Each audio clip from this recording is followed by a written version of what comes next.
Continuamos con nuestro estudio de los padres de la Iglesia en el siglo IV y vamos a estudiar ahora a los padres capadocios, que son un gran punto de referencia dentro del pensamiento teológico del siglo IV. Vamos a empezar analizando primeramente qué es Capadocia. La Capadocia en la antigüedad era reconocida como una ciudad, una provincia de bajo nivel, incluso era objeto de sátiras por varios autores, precisamente por este bajísimo nivel que tenían de cultura. Sin embargo, cuando se convierte en una provincia romana, se empieza a helenizar, pues empieza a adquirir ciertas perspectivas y ciertos elementos que le van a ayudar en su crecimiento con su cultura.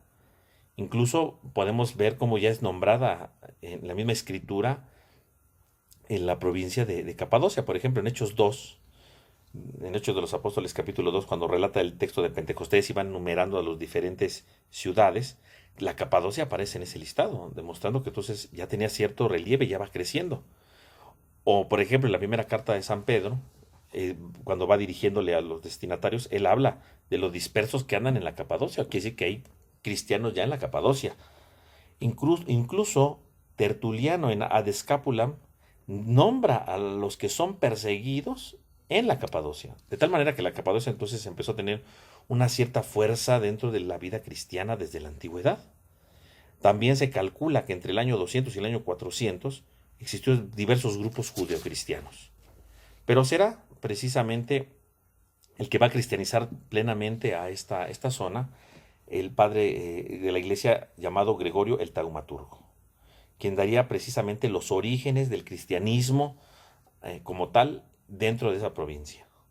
Por lo tanto, podemos decir que el primer padre de la iglesia pues, es Gregorio el Taumaturgo.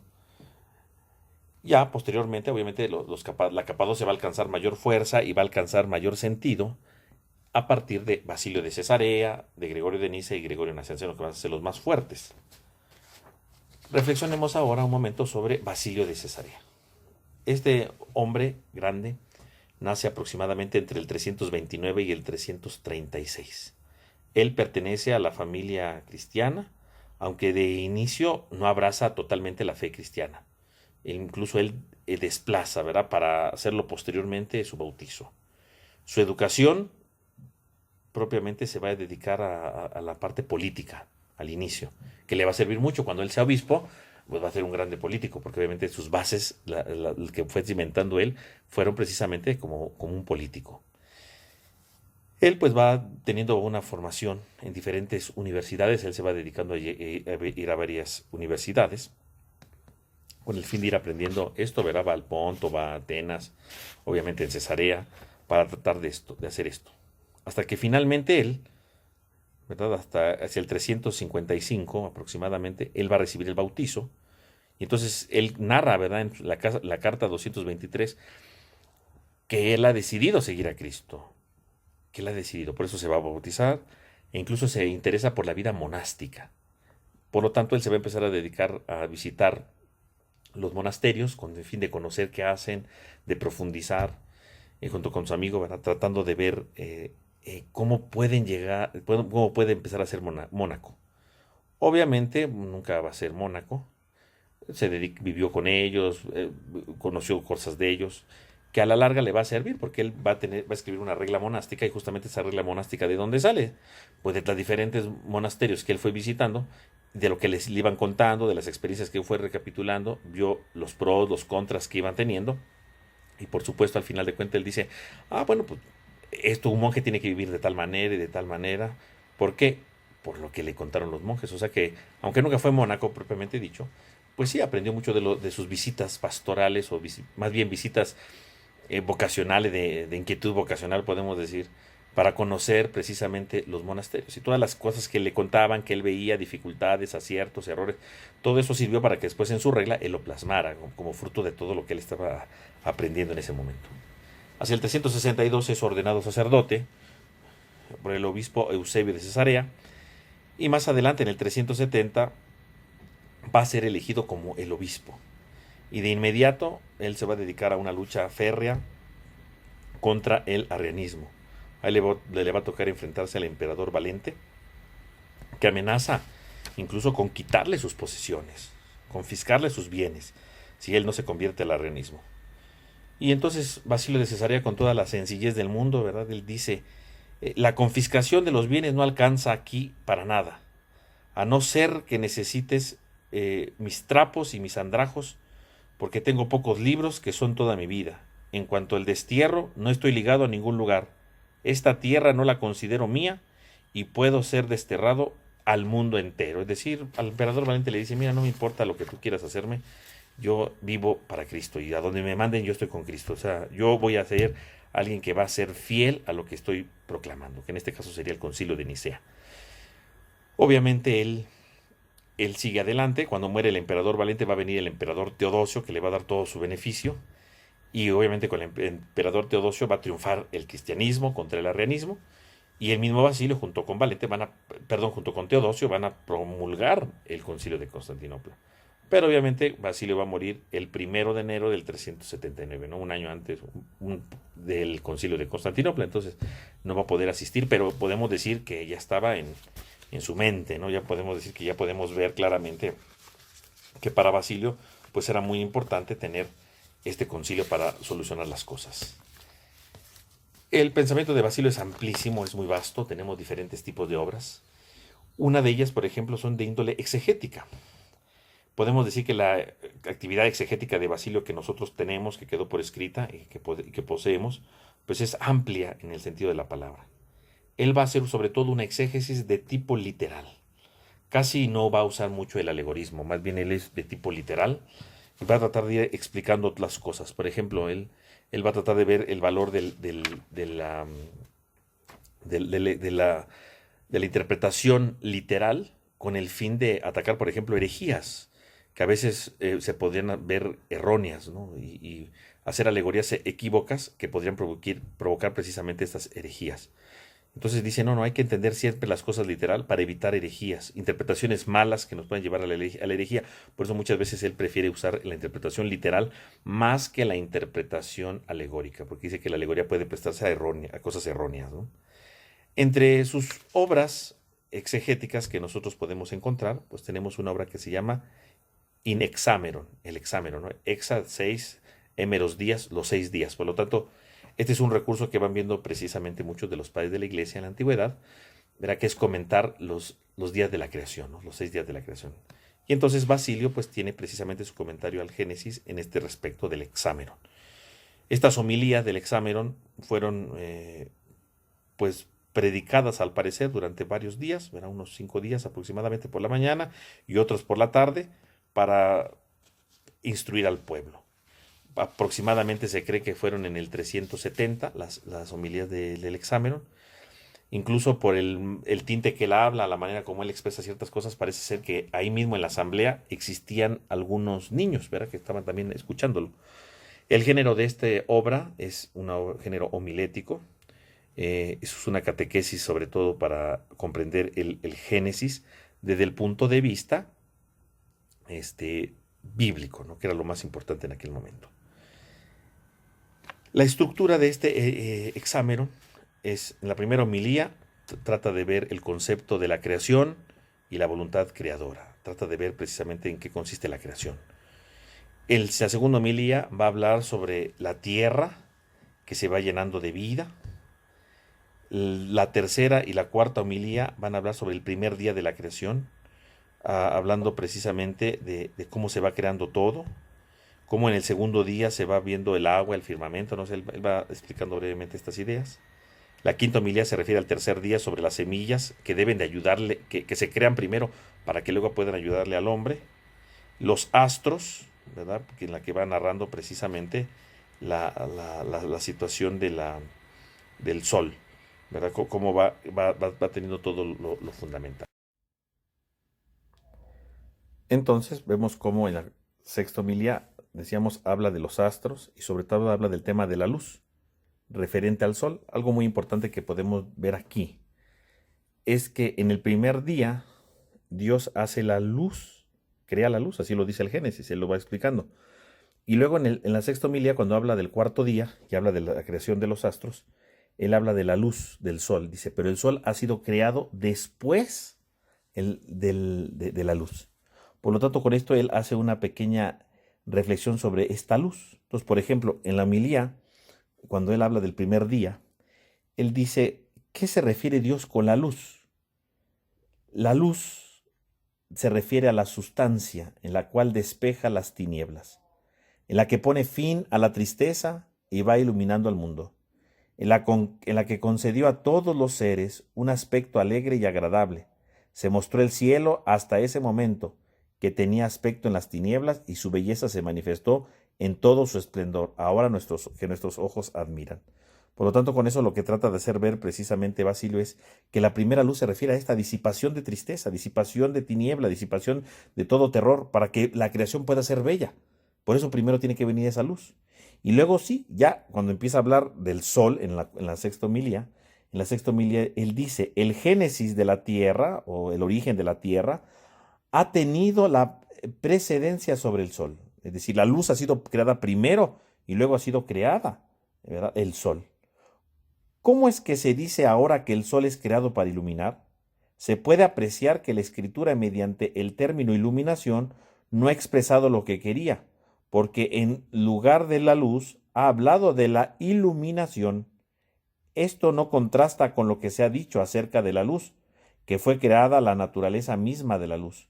Este cuerpo solar es preparado para ser vehículo de aquella luz de antes, así que esta luz purísima, la del primer día, que era simple e inmaterial, ahora los astros fueron dispuestos para servir como vehículos. Entonces, él va a decir que la luz que se hizo en el primer día es la luz originaria, es la luz que da sentido a todo. Es una luz espiritual que disipa toda tiniebla, disipa toda tristeza. Y los astros que han sido creados de aquí participan de esa luz, son vehículos de esta luz. Por lo tanto, va a decir Basilio, mientras que aquí veíamos una luz sustancial, una luz primigenia, por así decirlo, aquí los astros, el sol, la luna, las estrellas, van a servir precisamente como vehículo para poder transmitir precisamente esa luz. Eso es lo fundamental, ¿no? Entonces vamos viendo cómo va diciendo Basilio la importancia de la creación en torno a la luz. Luego ya en la homilía séptima tenemos el quinto día, va explicando ahí algunas cosas sobre los animales marinos. En el octavo día empieza a hablar sobre las aves, porque recordemos que en el quinto día, según el libro del Génesis, crea los animales que son distantes al hombre. ¿Y esos animales distantes cuáles son? Pues esos animales distantes son precisamente los animales marinos, los monstruos marinos, y las aves son distantes al hombre porque no están cerca de la tierra. Y con eso entonces se empieza a dar esta cercanía. E incluso, ¿verdad? Él en esta homilía, ¿verdad? En la octava, cuando empieza a hablar de las aves, él dice algo muy importante. Dice, son innumerables las diferencias de los animales en su modo de actuar y de vivir. Entre los animales hay algunos que viven en sociedad, que es propio para ellos en la vida social, y que convergen en un objetivo común. Así, por ejemplo, la tórtola, una vez separada de su pareja, no acepta unirse a ningún otro, sino que permanece sola, rechazando unirse a un segundo, porque recuerda al primero. Por lo tanto, aprendan, mujeres, cómo estos animales sin razón da mayor honor a la venerada viudez que a unas segundas nupcias. Entonces, por ejemplo, aquí habla de las aves, bueno, en general habla de los animales, y este pequeño texto, por ejemplo, vemos cómo él lo empieza a aplicar, ¿no? Dice, a ver, los animales son múltiples, viven de cierta manera, y entonces pone el ejemplo de las tórtolas, que viven para una pareja. Entonces aquí, por ejemplo, Basilio claramente está en contra, ¿verdad?, de las segundas nupcias después de la viudez. Entonces dice, miren, si las tórtolas no se vuelven a casar, por así decirlo, no vuelven a tener otra pareja, ¿por qué ustedes quieren tener otra pareja? ¿No? Es decir, no es que lo esté prohibiendo, pero trata de decirles, respeten precisamente la viudez, ¿no? Respeten precisamente esto. Y luego en la novena homilía tenemos sobre la reflexión del sexto día, y él habla ahí en el sexto día pues sobre los animales. Algo que llama mucho la atención es que en la última homilía, ¿verdad?, en la novena, nada más reflexiona sobre la creación de los animales, pero ya no reflexiona sobre el tema de la creación del hombre, que queda incompleto. No sabemos por qué quedaría incompleto, ¿verdad? Algunos piensan que tal vez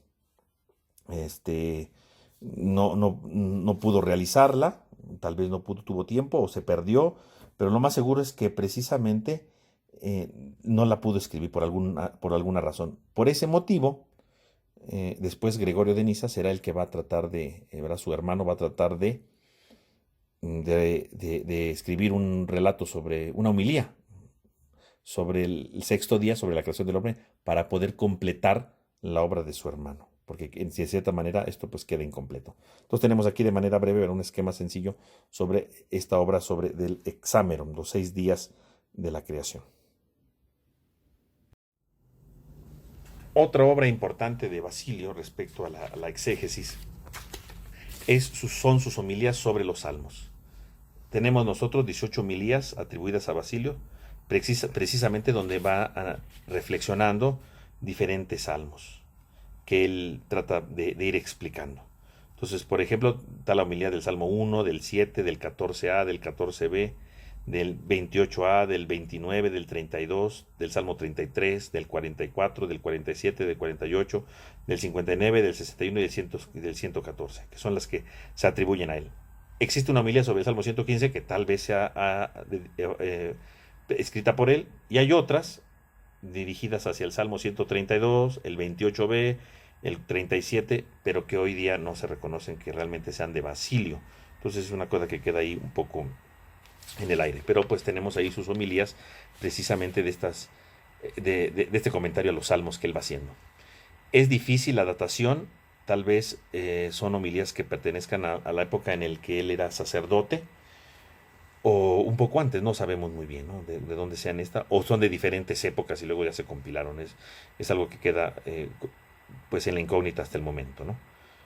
Sus comentarios, ¿verdad? Pues él va comentando en algunos los títulos de los salmos, porque han de saber ustedes que en aquel tiempo los títulos de los salmos eran muy importantes. Si ustedes van a su Biblia, sobre todo en la Biblia de Jerusalén, los salmos no empiezan luego en el versículo 1. Generalmente el versículo 1 tiene un título, ¿no? Himno, salmo de David que cantó con motivo de ¿no? Salmo del maestro de coro, yo qué sé. Y que a veces nosotros los pasamos como muy desapercibidos porque lo que nos importa es el salmo. Estos títulos para los padres de la iglesia fueron muy interesantes. Incluso hay tratados, como lo veremos más adelante, sobre los títulos de los salmos. Basilio propiamente no dedica una obra a los títulos de los salmos, pero en alguno de sus comentarios a los salmos, en sus homilías, a veces sí le dedica un momento para reflexionar sobre los salmos, sobre estos títulos que tiene. Pero en algunos no le dedica mucho a los títulos. Él no, en algunos momentos sí, en algunos momentos no, pero ciertamente era algo que ya a los padres de la iglesia les inquietaba y que les interesaba. Algunos de las interpretaciones que él iba haciendo las hace como orígenes, y entonces aquí a veces sí llega a recurrir un poco a la alegoría, o a veces lo hace analizando, ¿verdad? Con la hexapla de Orígenes, ¿no? Ya ven que tenía diferentes columnas con diferentes traducciones. Bueno, al parecer también Orígenes, Basilio de Cesarea seguía ese método cuando está hablando de los salmos. Tal vez haya cierta influencia ahí de Orígenes. Él, obviamente, es heredero, con estas homilías se puede ver heredero del comentario a los salmos de Orígenes, de algunas cosas de Apolinar de la Odisea pareciera que están ahí presente. ¿Cuáles serían los criterios exegéticos para Basilio de Cesarea en sus obras? Primero que nada, trata de explicar la escritura con la escritura. Es decir, la misma escritura da la solución a la escritura. O sea, hay un pasaje difícil, hay una expresión difícil, hay una palabra complicada. La misma escritura tiene que tener la respuesta en otro pasaje, ¿no? Y que esto es una idea no de Basilio de Cesarea, sino del mismo Orígenes que ya él tenía claramente. Por supuesto, la manera de hacer exégesis de Basilio es una forma cristológica, es decir, descubrir el misterio de Cristo en los salmos, por supuesto, como ya lo había dicho Hilario de Poitiers, por ejemplo. Los salmos reflejan claramente una alegoría de respecto a la imagen de Cristo, Cristo que está presente ahí. Habla también tiene como un criterio exegético en estos salmos, sobre todo la idea de las dos vías, ¿no? Las dos vías que ya estaban en el libro del Deuteronomio, ¿no? Y que en muchas ocasiones las llegan a usar los padres de la iglesia, ¿no? Como en la Didache, ¿no? Que es un claro ejemplo. Y dos vías es uno te lleva a la salvación y otro a la perdición. Y entonces muchas veces cuando va interpretando los salmos lo ve desde esta línea, ¿no? Lo que te lleva a la salvación a la perdición, según el contexto del salmo. Por supuesto, para él los salmos son la voz de la iglesia. Él reconoce que los salmos son la voz de la iglesia. Sí, es un signo de oración, claro, y es la voz de la iglesia para orar, para dirigirse a Dios. Por lo tanto, es algo muy importante. Y por supuesto, cuando él habla de esta Sagrada Escritura, pues habla de que la Escritura es inspirada y que es útil.